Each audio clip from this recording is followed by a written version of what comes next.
అన్నమయ్య జిల్లా రైల్వే కోడూరు నియోజకవర్గం పుల్లంపేట మండల కేంద్రంలో ఉన్న ఎస్బీవీడి సభ హైస్కూల్లో Pratyusha high school, Sri Santiniketan high school, ZP high school, Sri Siva Parvati high school విద్యార్థులు రాజంపేట ముద్దు రాయచోటి వద్దు అంటూ నినాదాలు చేస్తూ సభ హైస్కూల్ ప్రాంగణం నుండి గ్రామంలోని పురవీధిలో ర్యాలీ చేస్తూ బస్టాండ్ కూడలి వద్ద మానవహారంగా ఏర్పడి నినాదాలు చేశారు.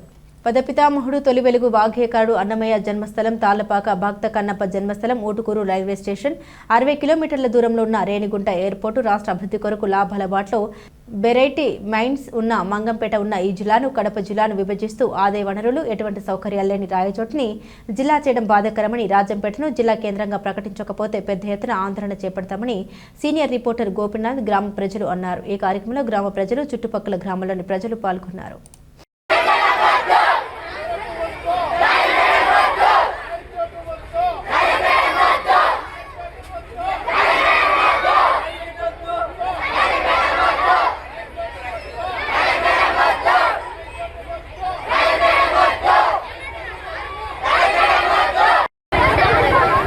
అన్ని సౌకర్యాలు ఉన్నటువంటి రాజంపేటను జిల్లా కేంద్రం చేయాలని రాష్ట్ర ప్రభుత్వానికి మేము విజ్ఞప్తి చేస్తున్నాం.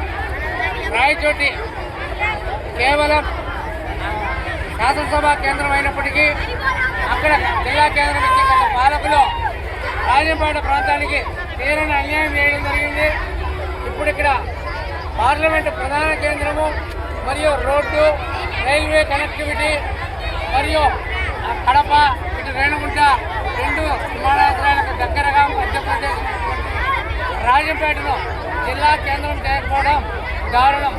అంతేకాకుండా పదకవిత పితామహుడు, తొలి తెలుగు వాగ్గేయకారుడు అన్నమయ్య జన్మించినటువంటి ఈ రాజంపేటలో జిల్లా కేంద్రం చేయకుండా ఎప్పుడో జిల్లా కేంద్రం చేయడం అనేది బాధాకరం. ఇక్కడ స్వామినారాయణ స్వామి, అత్తిరాల చైతేశ్వర స్వామి, అలాగే ఆల్విన్ ఫ్యాక్టరీ, లోకల్ షెడ్డు, ఊటుకూరులో భక్త కన్నప్ప జన్మస్థలము, ఇలా ఎన్నో క్షేత్రాలు ఉన్నాయి. అలాగే రైల్వే కోడూరు నియోజకవర్గంలో ప్రపంచ ప్రసిద్ధించిన మంగంపేట గనులు, అప్సా జ్యూస్ ఫ్యాక్టరీ, ఉద్యానవన మండల నిలయం, అలాంటి రైల్వే కోడూరు రాజంపేటలను కలిపి జిల్లా కేంద్రం చేయాలని కోరుకుంటున్నాం.